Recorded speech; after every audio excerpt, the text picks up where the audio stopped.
యేసుక్రీస్తుని ఏ విధంగా అయితే తండ్రి పంపించాడో క్రైస్తవ సమాజాన్ని యేసుక్రీస్తు అలాగే ఈ లోకంలో పంపించాడు.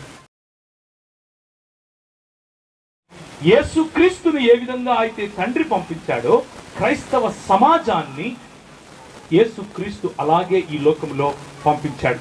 లోకమునకు వెలుగై ఉండటానికి పంపించాడు. మీరు లోకమునకు వెలుగై ఉన్నారు అని పిలిచాడు. ఎలాగైతే ప్రజల కోసం ప్రాణం పెట్టడానికి తండ్రి కుమారుణ్ణి పంపాడో సమాజమైనటువంటి తన శరీరముగా పిలువబడినటువంటి నిన్ను నన్ను కూడా అదే పని చేత ప్రభు పంపించాడు. లోకమునకు వెలుగుగా ఉండటానికి పంపించాడు. ఒక కందుకూరి వీరేశలింగం గారు నిలబడ్డారు అనంటే క్రైస్తవ సమాజం పెట్టినటువంటి స్కూల్లో చదవటం కారణంగా. ఒక గురజాడ అప్పారావు మాట్లాడాడు అనంటే ఒక క్రైస్తవ సమాజం పెట్టినటువంటి స్కూల్ కారణంగా. ఎందుకు క్రైస్తవ సమాజం అని మాట్లాడుతున్నాను అనంటే వెలుగుగా ఉండటానికి మనం పిలువబడ్డాం. మనము విద్యనివ్వటానికి పిలువబడ్డాం. మనం వైద్యం ఇవ్వటానికి పిలువబడ్డాం. సామాజిక స్పృహను కలిగి ఉండి జీవించటానికి పిలువబడ్డాం. క్రిస్మస్ అన్నది మన జీవితాలలో సామాజిక స్పృహను తీసుకొని రావాలి.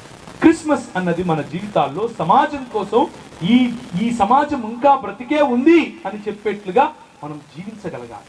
మన పిల్లలను ఆ విధంగా తయారు చేయగలగాలి. మన పిల్లలను ఉన్నతమైన స్థాయిలోకి తీసుకుని వెళ్ళేట్లుగా చదివించగలగాలి.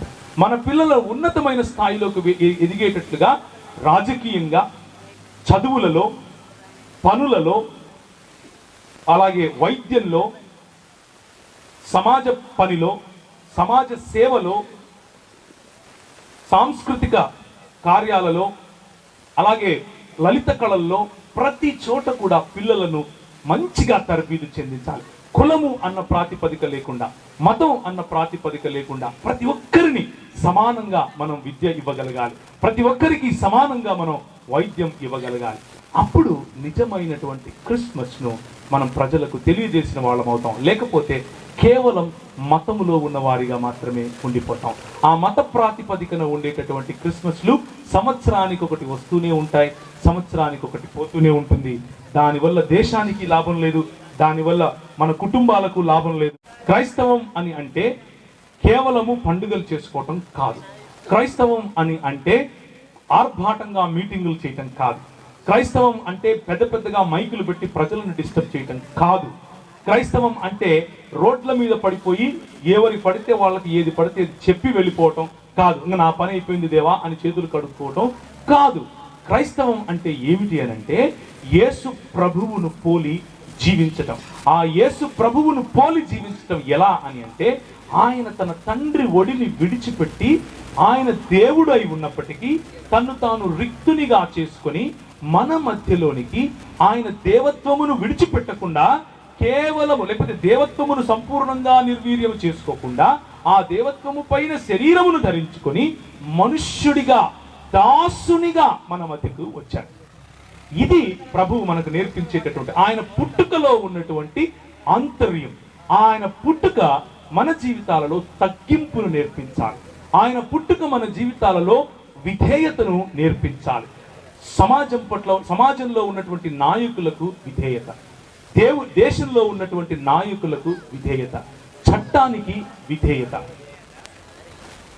ఈ దేశంలో ఉన్నటువంటి చట్టాలను, ఈ దేశంలో ఉన్నటువంటి రాజ్యాంగాన్ని, ఈ దేశంలో ఉన్నటువంటి నాయకులను గౌరవించేటటువంటి, వారికి తోడుగా నిలబడేటటువంటి విధేయతతో కూడిన తగ్గింపు జీవితం.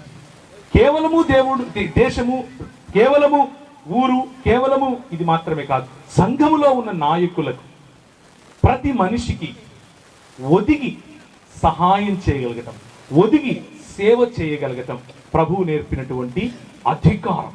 నిజమైన క్రిస్మస్ మీ జీవితంలో ఎప్పుడు అనంటే డిసెంబర్ 25 పైన చుక్క పెట్టుకుంటే కాదు.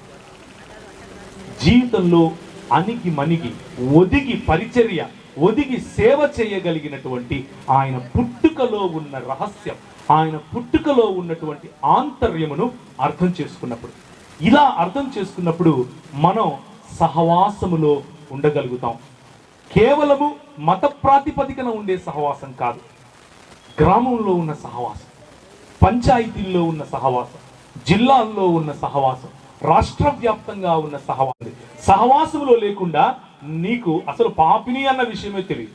పాపపు పతన స్థితిలో ఉన్న మనల్ని వెలుగుగా ఉన్నటువంటి యేసుక్రీస్తు ప్రభువు తిరిగి వెలుగులోనికి తీసుకొని వచ్చాడు. ఆ వెలుగునే ఆయన సహవాసముతో పోలుస్తున్నాడు.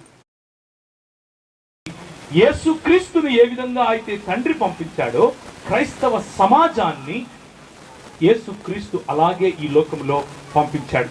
లోకమునకు వెలుగై ఉండటానికి పంపించాడు.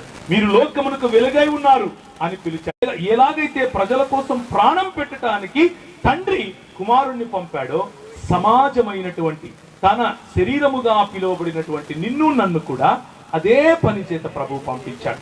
లోకమునకు వెలుగుగా ఉండటానికి పంపించాడు. ఒక కందుకూరి వీరేశలింగం గారు నిలబడ్డారు అనంటే క్రైస్తవ సమాజం పెట్టినటువంటి స్కూల్లో చదవటం కారణంగా.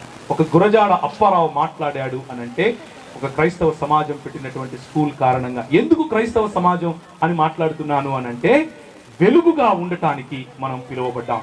మనం విద్యనివ్వటానికి పిలువబడ్డాం. మనం వైద్యం ఇవ్వటానికి పిలువబడ్డాం. సామాజిక స్పృహను కలిగి ఉండి జీవించటానికి పిలువబడ్డాం. క్రిస్మస్ అన్నది మన జీవితాలలో సామాజిక స్పృహను తీసుకొని రావాలి. క్రిస్మస్ అన్నది మన జీవితాల్లో సమాజం కోసం ఈ సమాజం ఇంకా బ్రతికే ఉంది అని చెప్పేట్లుగా మనం జీవించగలగాలి. మన పిల్లలను ఆ విధంగా తయారు చేయగలగాలి. మన పిల్లలను ఉన్నతమైన స్థాయిలోకి తీసుకుని వెళ్ళేట్లుగా చదివించగలగాలి.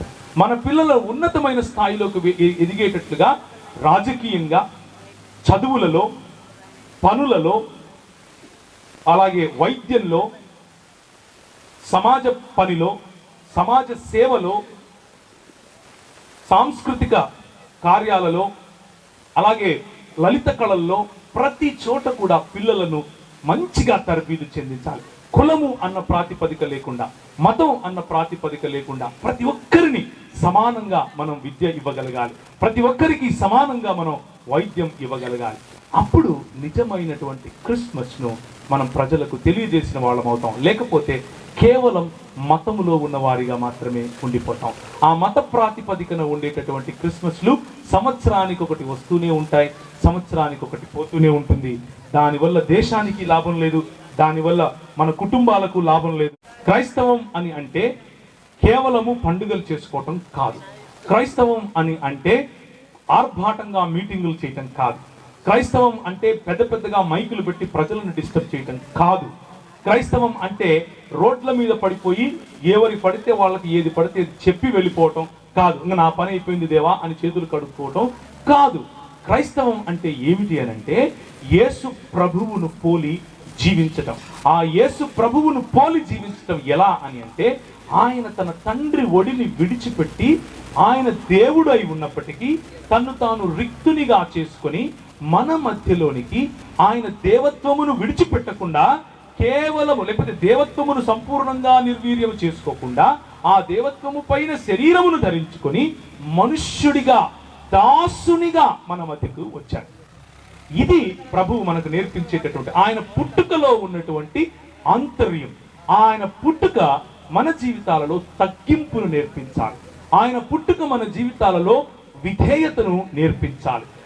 సమాజం పట్ల, సమాజంలో ఉన్నటువంటి నాయకులకు విధేయత, దేశంలో ఉన్నటువంటి నాయకులకు విధేయత, చట్టానికి విధేయత.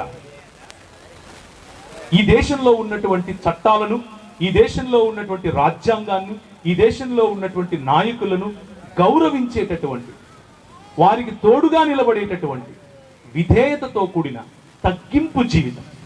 కేవలము దేవుడు, దేశము, కేవలము ఊరు, కేవలము ఇది మాత్రమే కాదు, సంఘములో ఉన్న నాయకులకు, ప్రతి మనిషికి ఒదిగి సహాయం చేయగలగటం, ఒదిగి సేవ చేయగలగటం ప్రభువు నేర్పినటువంటి అధికారం.